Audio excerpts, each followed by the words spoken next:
Bien, bonsoir à toutes et à tous. Effectivement, comme on vous a dit, j'ai une activité un petit peu particulière au niveau de la cardiologie, puisque pour résumer, j'explore à l'effort le patient cardiaque qui attend sa greffe jusqu'au cycliste professionnel d'Arkea, si vous voulez.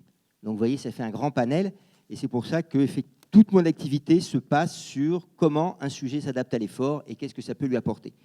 En fait, ce soir, je ne suis pas là pour vous parler de mes activités de cardiologue proprement dit, je suis surtout pour vous parler et vous alerter sur un véritable tsunami sociétal que nous sommes en train de vivre. C'est un tsunami de l'inactivité physique et de la sédentarité. Alors, ce n'est pas moi qui ai dit ce mot-là, c'est Yannick Guillaudot, un ami qui est rhumatologue à Brest, mais ça représente bien ce qui se passe et la population n'en a pas confiance. Ce que je suis en train de vous dire, c'est qu'on est exactement vis-à-vis de l'inactivité physique et de la sédentarité comme vis-à-vis du tabac il y a 50 ans. Il y a 50 ans, tout le monde fumait parce qu'il ne savait pas que c'était grave et dangereux.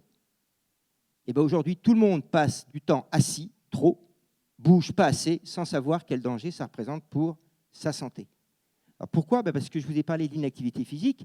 Qu'est-ce que c'est que l'inactivité physique ? C'est quand vous ne respectez pas les recommandations qui sont faites par l'Organisation mondiale de la santé et même au niveau français. Alors pour simplifier, vu le temps qui m'est imparti, quand vous ne faites pas 30 minutes d'activité physique chaque jour, vous ne respectez pas les recommandations. J'insiste sur le chaque jour. Tout simplement parce qu'il n'y a pas très longtemps, il y a un monsieur dans la salle comme vous qui me dit « Mais moi, en fin de compte, je n'ai pas le temps de faire 30 minutes chaque jour. Par contre, le dimanche, je fais 3 heures. Est-ce que c'est bien, docteur ?» Je lui ai répondu « Oui, c'est comme si vous demandiez à votre dentiste « Je me lave les dents 7 fois le dimanche. Est-ce que c'est bien, monsieur le dentiste ?» Eh bien non, parce que l'activité physique, ça marche 24 heures. Donc, c'est chaque jour. Donc ça, c'est l'inactivité physique. Mais la deuxième chose que vous ne savez peut-être pas, c'est la sédentarité. Sédentarité, ça vient du verbe latin sédere, ça veut dire être assis. Et on sait que quand on est assis plus de 6 heures ou 7 heures, ça dépend des études, chaque jour, on prend un risque pour sa santé, surtout si, alors ça c'est temps assis complet, c'est-à-dire à partir du moment où vous vous levez de votre lit, le temps passé assis dans votre voiture ou dans les transports en commun, quand vous êtes au repas à midi, quand vous êtes au travail et quand vous êtes devant votre télévision, 4 heures en moyenne par jour pour les Français. Ça veut dire que vous avez déjà 4 heures devant la télé, il ne vous reste plus que 3 heures. Et en plus, c'est quand vous avez des périodes assises ininterrompues de plus de 2-3 heures, il faut essayer de se lever et de faire quelques pas. D'ailleurs, vous remarquerez que je suis debout et que je marche. Donc, en fait, c'est ces deux choses-là. Il faut savoir que quand vous ne respectez pas ces choses-là, vous augmentez votre risque d'avoir un diabète de 30%, un accident vasculaire cérébral de 30%, un infarctus du myocarde d'environ 25%, une hypertension artérielle de 50% et un cancer de 25%. Voilà le risque que vous prenez en ne respectant pas ces recommandations. C'est pour ça que je vous dis qu'on en est comme pour le tabac. Avant, on ne savait pas les risques du tabac. Aujourd'hui, la population ne connaît pas les risques de ce mode de vie. Je vous dirai juste un petit mot sur les enfants après, puisque les enfants nous posent un grand problème. Donc, en fait, ces pathologies, ce changement de mode de vie, en 2 mots, pourquoi ça favorise toutes ces maladies ? Tout simplement parce que je suis programmé génétiquement pour bouger. Je n'ai pas le choix. Mes gènes, vos gènes, ne s'expriment bien que si vous bougez. Vous connaissez tous les perturbateurs endocriniens, on nous en parle tous les jours, 4 fois par jour à la télévision ou à la radio, les pesticides aussi. Si on nous parlait autant de l'inactivité physique et de la sédentarité que les pesticides, on gagnerait beaucoup de temps. Eh bien, l'inactivité physique, les sédentarités, c'est un perturbateur endocrinien. Il empêche vos gènes de bien fonctionner. Vos gènes ne fonctionnent bien que si vous bougez, parce qu'il a fallu des millions d'années pour qu'on ait les gènes que l'on a. Et entre le fameux chasseur-cueilleur et moi, on a le même gène. Tout à fait. Donc, ce qui se fait que quand je ne fais pas fonctionner mes gènes, j'augmente mon niveau de stress oxydant, vous connaissez tous le stress oxydant, mon niveau d'inflammation, et c'est là-dessus que se développe l'hypertension artérielle, le diabète, les cancers, l'infarctus du myocarde, etc., etc. La polyarthrite rhumatoïde, toutes ces maladies, même les dépressions. Premier traitement des dépressions minimes à modérées, l'activité physique, nous disent les neurologues. Ça vient de sortir. C'est plus efficace que les antidépresseurs. Et vous avez moins de récidives quand vous faites de ce phénomène. Quand vous prenez le cancer, on va parler du cancer du sein qui est le plus connu, quand vous associez l'activité physique à, bien sûr, la chimiothérapie, à la radiothérapie, à la chirurgie, ça, c'est indispensable. Eh bien, vous diminuez votre mortalité des patients d'environ 25 à 30%. Si vous continuez l'activité physique après avoir été en rémission du cancer du sein, le risque de récidive est diminué de 50%. Je ne sais pas si vous vous rendez compte les chiffres que je suis en train de vous donner. C'est des chiffres beaucoup plus impressionnants que les dernières chimiothérapies qui viennent de sortir. Donc, c'est quelque chose pour lequel il faut vraiment qu'on prenne conscience. Alors, les pathologies dont je vous ai parlé, pour que vous compreniez bien la problématique à laquelle on est confronté, c'est actuellement, dans les affections de longue durée ou les maladies chroniques, 11 millions de patients en France. Je ne sais pas si vous vous rendez compte qu'en France, 3 personnes sur 4 qui ont plus de 65 ans prennent un médicament. 75% des Français, après 65 ans, prennent au moins un médicament. Espérance de vie totale en France, 82 ans.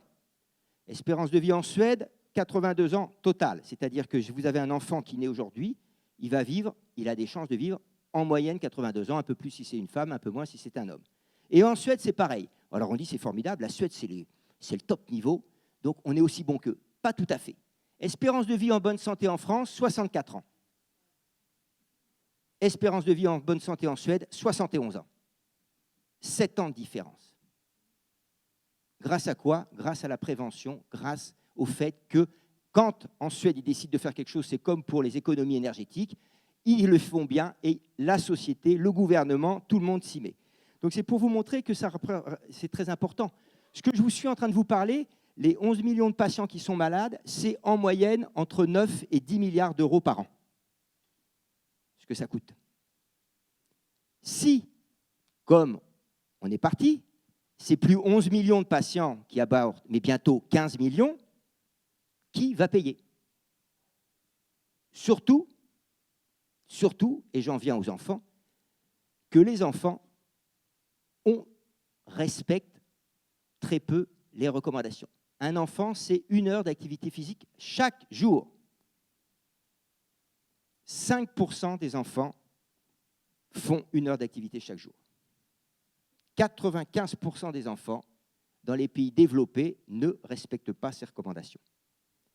Ça, c'est des vraies études. On a mis un petit brassard au niveau des gamins pendant 15 jours, et le brassard, il enregistre tout ce qu'il fait. Eh bien, il n'y en a pas 5%, il n'y en a pas 10% qui font chaque jour 1 heure d'activité physique. Et les parents ne se rendent pas compte du risque qu'ils prennent.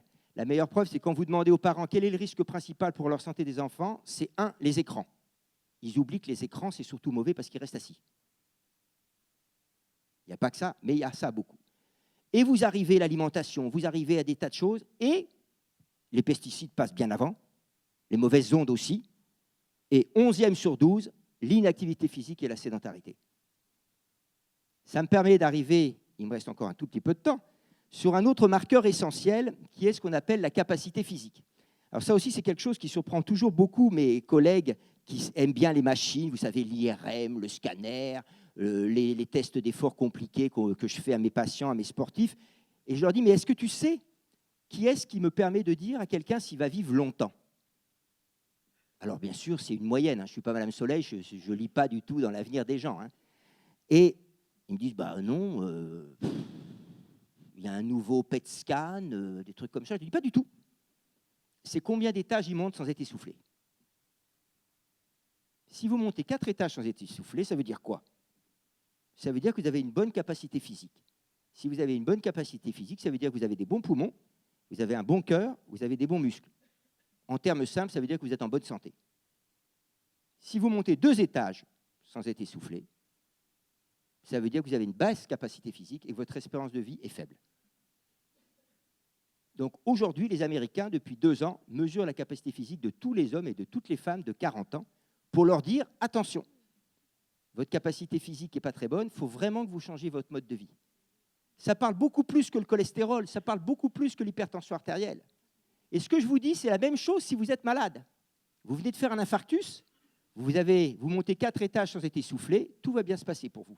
Vous faites le même infarctus, vous n'en montez que 2, on va parler, on va vous dire, il faut vraiment que vous fassiez attention, bougez plus, essayez de diminuer votre temps assis, essayez de diminuer l'alimentation, de modifier votre alimentation, etc., etc. Parce que c'est vraiment grave. Alors pourquoi je vous parle de ça après les enfants? Tout simplement parce qu'entre 1971 et 2011, la capacité physique des enfants a baissé de 25%. Ah, et alors, allez-vous me dire, Ben, ce que je suis en train de vous dire, ça veut dire que mes enfants ou mes petits-enfants, si rien ne change, vont vivre moins longtemps que moi. Puisque si leur capacité physique est plus basse, ils vivront moins longtemps. Quand vous arrivez actuellement à plus en moyenne de 9 heures à 10 heures d'écran, alors on est à 3-4 heures par jour en moyenne en France, et que vous arrivez donc, si vous multipliez par 7, à peu près 25 heures d'écran par semaine, et qu'il n'y a pas 5% des enfants qui font l'heure d'activité physique qu'on doit faire, ça montre bien qu'il y a un problème urgent. Donc il faut vraiment faire quelque chose. Et là, j'insiste sur ce que je vais vous dire, ce n'est pas la faute des enfants. Il faut arrêter de dire que c'est la faute des enfants. Les enfants, ils font ce qu'on leur montre, nous. Donc si effectivement, moi, papa, à table, le soir, j'ai mon téléphone à côté de moi, si j'ai ma télé dans ma chambre, ma télé dans ma cuisine, ma télé dans mon salon et mon téléphone à côté de moi sur ma table de nuit, pourquoi voulez-vous que mon gamin qui a 13 ans ne fasse pas pareil? Donc, il faut montrer l'exemple. Un enfant qui ne marche pas est un adulte qui ne marchera pas. Un enfant qui ne voit pas ses parents marcher sera un adulte qui ne marchera pas. Donc, nous sommes les exemples de nos enfants. Donc, montrons-leur les bonnes choses et comme ça, on arrivera, je pense, à améliorer. Donc, pour terminer, retenez bien ce que je vous ai dit. Nous ne savons pas les dangers de l'inactivité physique et de la sédentarité. Je vous ai parlé de chiffres très impressionnants. Si la société décide de changer son mode de vie, eh bien, on doit pouvoir diminuer ça. Sinon, mes enfants dont je vous ai parlé, je vous rappelle, 20% d'enfants en surpoids en collège, 5% d'obèses. En collège, hein, c'est les chiffres qui viennent de sortir. Un enfant, aujourd'hui, je vois des enfants de 14 ans qui ont du diabète de type 2.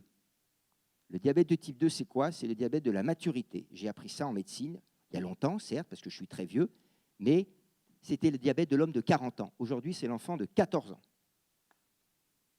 20 ans de diabète, il arrêtera de travailler. Donc, à 35 ans, il arrêtera de travailler.